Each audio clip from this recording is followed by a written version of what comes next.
Hello again. Welcome to my karting vlog for 2022 and the 2022 karting season.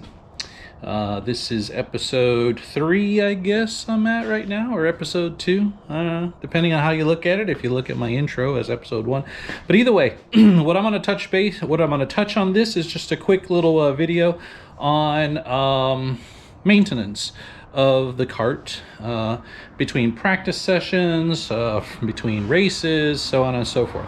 So this is basically just knowledge that I've accumulated from talking to other racers, as well as lots of YouTube videos and learning as much as I can. Lots of YouTube information out there, lots of racers, lots of professionals that post videos. I've subscribed to several of them, just trying to learn as much as I possibly can on the kart itself.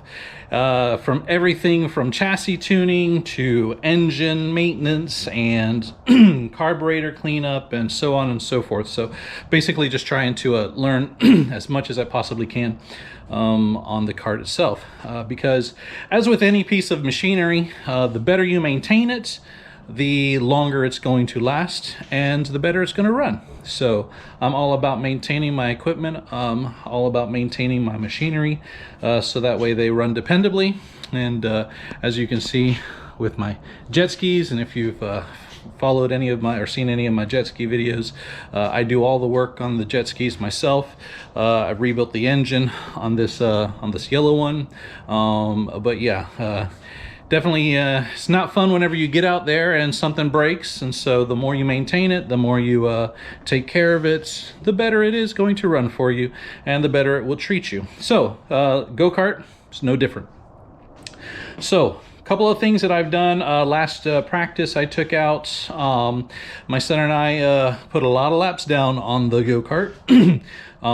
Probably in excess of maybe 30 to 40 laps total. We were out there for a few hours running, and so one of the things that was recommended and that I decided to do was change the oil after that practice session. So I have, I'm sure you'd rather look at the kart right now than my face, but yeah, so I've gone in and I've replaced the oil on the engine. A few other things that I've done.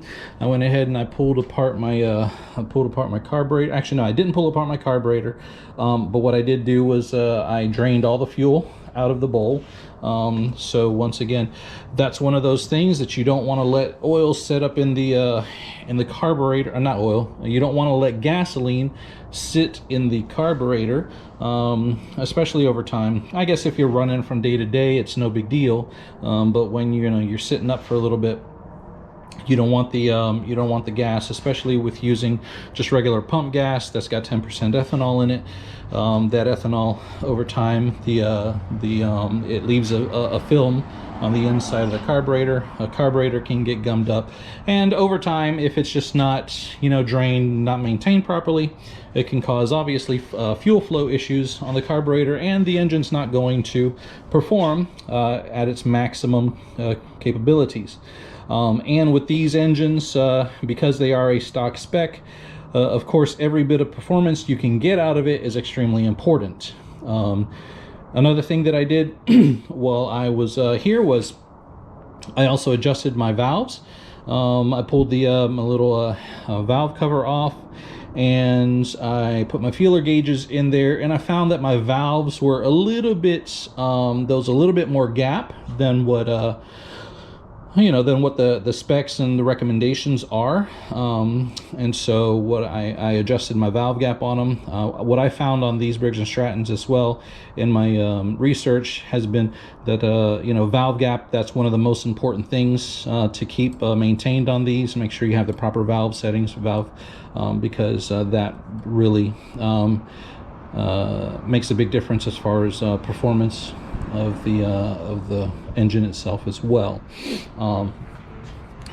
and a couple of other things that I've done to it aside from cleaning up, you know, maintaining it. I did end up replacing my gears from the last practice. That was one thing I really didn't update y'all on, as to what my final gear ratio or gearing was on the track. I ended up, at the end of the day, I ended up with an 18 tooth clutch sprocket, and going with a 60 tooth rear sprocket. While I feel like it was okay on the track and we were, you know, hitting top speed and stuff like that, it makes sense. I mean, I was talking with a couple of other local racers, and it makes sense that they said basically to get a very similar gear ratio, you want to run the smallest, you want to go down a size. So I went back down to a 17 in the front, and I'm running a 57 in the back. And obviously that makes sense, because the smaller the gears, the less the rotational force and drag on the engine. So if you can get away with you know, running smaller gears, and then just be able to run consistent lap times and run fast with that gearing, then you know, then that's going to be better off for you. So so yeah, I'm running that right now, a 57 rear and a 17 up front. And let's see, as far as anything else that I've done, aside from just cleaning it up, let's take a look. I really like this Alfano data logger. I know that the most popular one is the Micron, and you can pretty much do a lot of the same stuff with the Micron, but I was able to download the data from the data logger onto my phone as well as the computer, and just analyze my lap times and everything. A lot of data there. It's really cool. You can analyze each section of the kart, or each section of the track, to see where you're fast, where you're slow, what your best times are, and stuff like that. Another thing I've done, I did have my GoPro mount down here on the front. I really didn't like that that location and that view on the GoPro, so I did move it up here, which will give it a little bit better view. But I'm also going to end up probably putting a GoPro mount on my helmet, to give you a helmet cam as well. Another thing I'm going to end up doing is and then my next race, I'm going to end up playing with my front track width. These things are running, probably they're close to, if I'm not mistaken, okay, yeah, there is one spacer on the outside. These things are running really wide, a very wide track right now. So one of the things I'm going to do next track session, I go out there, practice session, I'm going to end up taking out some of these spacers, probably start off with just the two. I believe those are 5mm spacers, maybe 10mm. I think the thick ones maybe 10mm spacers, and then the skinny ones are 5mm spacers. But taking out these two small 5mm spacers and moving this in with just the two spacers, just to see how that affects my handling and stuff, because these things are running quite wide right now. So those are a few things that I'm going to try on my next track day. But other than that, just trying to keep it maintained, keep it pretty as long as possible, right? But it is a pretty kart. I love. I'm not a big fan of red, but this kart being the red and the white, it just, to me, it really looks beautiful. It really looks nice. So I want to try and keep it as pretty as possible. But then again, when you're out there with 10 or 15 other racers, you're gonna get some bumping and stuff going on. So I doubt very much it's gonna stay pretty for very long, but we'll try anyways. But yeah, other than that, I think that's pretty much it. I did get my new tires in. You see my new wheels and tires up there.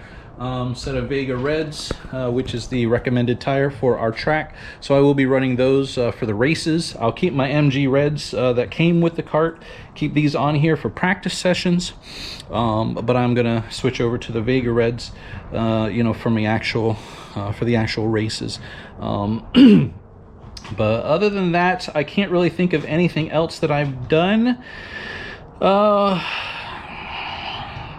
Yeah, maintenance wise, it's pretty simple. The good thing about the go-karts is that's one thing about them. They're very simple, not a whole lot to do. And there's a bunch of little tweaks and stuff here for tuning that you can do on you know, your practice days and stuff, which I will end up, you know, trying that out. I'll be playing with air pressure in the tires. I'll be playing with the track width, both for the front wheels and the rear. I'm gonna track, you know, move them out, because right now, when you look at my cart, right now the both the front and the rear track width are pretty wide. I got a pretty wide stance, which you know, which does increase the handling a bit, but sometimes it can handle too good, and you know, that's not necessarily going to mean that that's going to give you the fastest lap times. So it's all a matter of learning the cart, seeing how the cart wants to handle with me on it, and then trying to make small tweaks here and there to see how I can get a little bit better. But of course, most of my improvements going to come with just seat time, and getting better on the track, getting better lines, learning you know, the optimal places to brake in my turns, how to take the turns. So basically the driving experience, that's where I'm gonna really benefit the most. Once I can get consistent on my driving and my driving skills and start getting better lap times, then I will be able to see better improvements and see more improvements by tweaking the chassis, tweaking, you know, different things here and there. But mostly it's just going to come with driving and experience and seat time. So that's where my biggest improvement's going to be. Now, as far as the oil that I'm running in this, I've gone basically on recommendations. There's two oils I have right now. We've got the Motul oil, which the gentleman that I bought the cart from, this is what he was running in the cart and what he recommended. You know, this is a more expensive, I should say, race oil. And what I got over here is Thor oil. This is what has come highly recommended from my local racers. And so I bought a gallon of this. This is a bit more in it. It's less expensive than the Motul. And so what I will probably end up doing is, for my race day, I may end up using the Motul. I don't know. I mean, I've got the oil.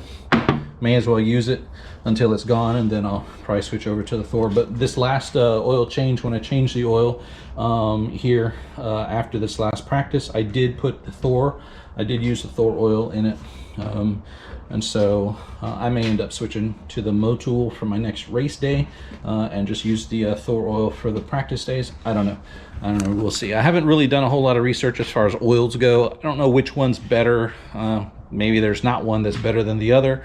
Who knows? But the Thor oil did come highly recommended by other local races here in Jacksonville, and so that's what I went with. And obviously, it's because it's a little bit less expensive than the Motul.